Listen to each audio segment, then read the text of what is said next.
Well, I really hate referencing things that are reminders of how old I am. I don't feel old, and my memories of childhood are still very fresh. But anyway, here we go. One of my favorite TV shows growing up was Mutual of Omaha's Wild Kingdom with Marlon Perkins. Wild Kingdom was the granddaddy of every animal program that's now online or on TV. It was all about wildlife, exotic animals, habitat preservation, and conservation. So really anything today on Animal Planet, any show about sharks, any program about saving elephants from ivory hunters, we had Mutual of Omaha's Wild Kingdom to thank for that. Marlon Perkins was the host, a really nice older gentleman sitting in a comfortable office somewhere to do the intro to that week's episode, and also to occasionally mention the importance of term life insurance. And then, as if to prove the point about life insurance, he would cut to his sidekick and co-host out in the field, Jim Fowler, who really did all the work. Jim was like a modern day Tarzan after a shopping trip to REI to buy some khaki shorts and a shirt. Jim was the one out there wrestling alligators in Florida, or hanging out with gorillas in Central Africa, or trying to outswim a giant anaconda in the Amazon. I mean, if anyone needed life insurance, it was Jim. Can you imagine what his rates were? But as a kid, I really wanted the kind of exciting life Jim Fowler had. He was fearless. I'll never forget one episode where Jim was in the Serengeti in Tanzania, this vast plain filled with thick, tall grass. And do you know what was hiding in that grass? Lions. Hungry lions. Now, Jim knew the lions were out there, and he knew full well that for every lion, he looked exactly like a slow-walking bacon cheeseburger. But there he was, on foot, with nothing but a pair of binoculars and a pith helmet, and he says, "There are some lions, and it looks like they haven't eaten in days." And then they would cut back to the studio where Marlon would say, "Well, Jim, we have to take a break, but I sure hope those lions don't discover your presence." Let's talk about life insurance. Now I know a little bit more about how TV shows are actually made. So I'm not sure how much real danger Jim Fowler was ever in, but I still admired him, mostly because he exuded something in a very matter-of-fact way that I wanted then, and I still work on finding for myself today, and that is confidence, lack of fear. Jim never seemed to be worried about a thing. In our spirituality book club, we recently read a book called Living Presence by Kamir Helminski, who lives not too far away from here in New Jersey. He says that our spiritual journey from the day we're born until the day we die can be summed up as the overcoming of fear. He says we're so preoccupied by fear, even subconsciously, that fear is the greatest obstacle standing between us and the kind of full, abundant life that we're all created to live. Now, you might not agree with him, but there's plenty of evidence to support that idea. Jesus talked about fear all the time. Over and over again in the Gospels, he's telling his closest followers, and anyone who'll listen, don't be afraid. So he wouldn't have said that so often if they hadn't been afraid of something. Fear seems to be part of the human condition. Well, one of my favorite poets and philosophers is the 12th century Persian named Rumi. And he also talked about fear. He said that much of human life is agony that's often disguised and unconscious, but that it's actually the result of our fears. And our fears and worries, real or imagined, we know, can really wear away at our happiness. And that's a problem, obviously, because happiness is not just where we want to be. It is the way of being that we're made for.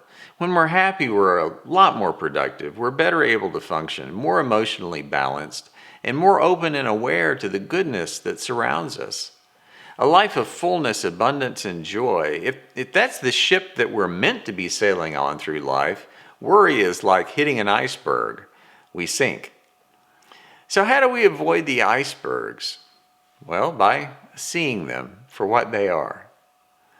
When the Apostle Paul wrote to the Philippians, he encouraged them to rejoice in all things, all ways, and not to worry about a thing. Well, you might say, well, of course he did. He was a super person of faith, the greatest evangelist and believer in God ever. He had no worries. But the thing is, Paul wrote that letter to the Philippians while he was in jail in Rome, waiting to be executed.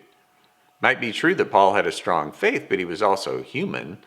There's nothing about being in prison that would cause anyone to rejoice, especially if we can imagine the conditions of a first century prison in Rome, where people condemned to die awaited their fate.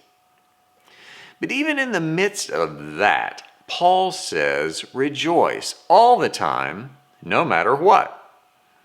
So how do we get to that level of consciousness? How do we overcome that kind of fear? Is it just about having a strong faith? I'm probably expected to know that, being a minister and everything, but I'm not sure I can define what a strong faith even looks like. I think of faith as a process, a journey of discovery that we're on, not some kind of a destination we reach where life suddenly makes sense all of a sudden and there's nothing left over to worry about. The most faithful people I've ever known have been the ones who never pretended to have life all figured out. I've always been suspicious of those who claim that they did. I've always trusted those who've said, I don't know it all. All I know is that I am a work in progress, and that there's still a whole lot more I don't know than what I know for sure. So for me, certainty is not a measure of faith. That being said, I think there are some things we know about fear and worry and how it works to keep us from being where we need to be, the place of abundance, joy, and peace. And I think we know how we can use that knowledge to navigate our way to a more consistently joyful way of being. And it starts with the practice of being self-aware, with alertness, being able to step back and name and understand what it is we're worried about and why. So first, we need to acknowledge that fear itself is an instinctive and powerful thing in all of us. It's a basic survival mechanism. It's hardwired into our heads from way back. Our ancient ancestors out on the Serengeti, long before Jim Fowler and his camera crew ever came along, they needed that kind of alertness in order to avoid being eaten by lions. Fight or flight, right? Anticipating that those lions are out there just in case. The lions might be taking the day off, and if you knew that for sure, there'd be nothing to worry about. The problem is, the lions never announce their days off in advance. So you always had to be on guard. But being alert to danger is not the same thing as being worried about that danger. It seems to me that we often confuse the two. It's one thing to be crossing a narrow bridge across a deep chasm, and being alert to the fact that it's important to stay safely on the bridge to avoid falling. Now, you're not denying the danger, you're merely aware of it. You know that being fearful of that long drop is not going to add one more minute to your life, but only take away your peace. It's another thing altogether to step onto that bridge and the whole time be terrified about the prospect of falling over the side. If you're alert to the danger and aware of the path to safety on the other side, you might even be joyful about the journey and whistle a happy tune. But if your thoughts are consumed by the prospect of dropping off the whole time, you might force yourself to whistle a happy tune to try to get your mind off your fears, but meanwhile, you're still terrified the whole time. So it's the same bridge.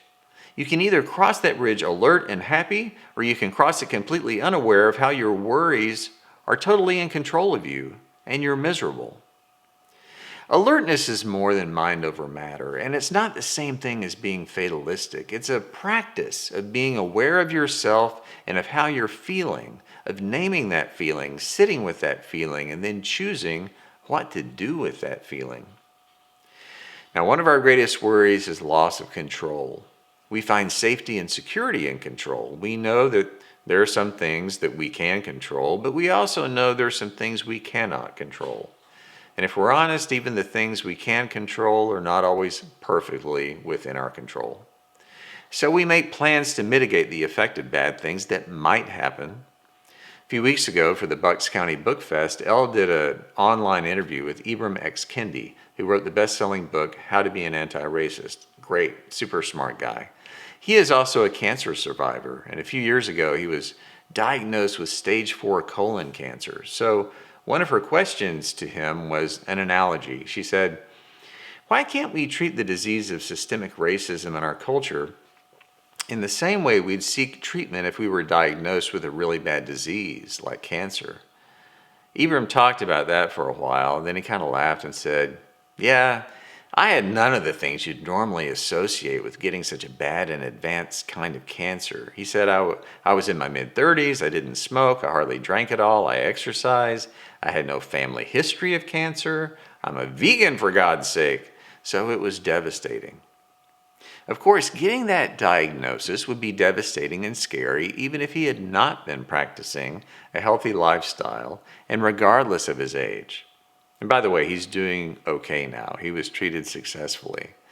The point is, there are some things you simply cannot control, no matter how much you plan. People save all their lives for retirement and then the stock market tanks. Accidents will occur out of the blue. So a lot of our worry also stems from knowing at a deep level that whatever we might do to protect and insulate ourselves from bad stuff might not actually protect and insulate ourselves from bad stuff. One of the reasons that the climate crisis is described as an existential threat is precisely because global warming will affect all of us, all of humanity. It already is, regardless of where we live or how much wealth we've accumulated. It's true it affects poor people far more disproportionately, but it affects everyone in ways that will forever change the way we live. If we work our tails off right now with a huge collective effort and investment, to a certain extent we can mitigate the damage that's been done and that's still being done, but it's something real that is happening, and each and every one of us, not to mention our children and grandchildren, will have to live with. And I'm ashamed to say that my generation is at fault. Our fingerprints are all over the evidence for this. So while it's urgently necessary to take steps to address and to try to reverse the climate crisis, to only be worried about it is a worthless exercise. That's the same thing as crossing a bridge and being terrified of falling the whole time. It's only in the awareness of that real danger that we can be constructive. It's in our alertness that we can be creative enough to act, that we can be free enough of fear to have the faith and the courage and the clear-headedness and even the joy of working together to solve it. We know without a doubt that the world we live in is filled with danger. It always has been. And we're fooling ourselves if we think we can completely and forever never be faced with danger. Lions are out there in the tall grass. And it is a long drop on either side of the narrow bridge we have to cross. But being aware of that truth is far different from letting our fears have power over our lives. We're not meant to live in misery and worry. We're built to live in joy and peace. Awareness, alertness, is ultimately about seeing ourselves in the same way that God sees us, with a perspective of compassion and grace and love. And to me, that is faith. The awareness of being one with God, being in communion with God, with the spirit of love that binds us together and that's far stronger than any danger. With the knowledge that even in a world we cannot always control, and tall grass we cannot always see through, and bridges we must cross, we can see all of that clearly, name it, understand it, and rejoice anyway in the full, abundant life that we are all created to live.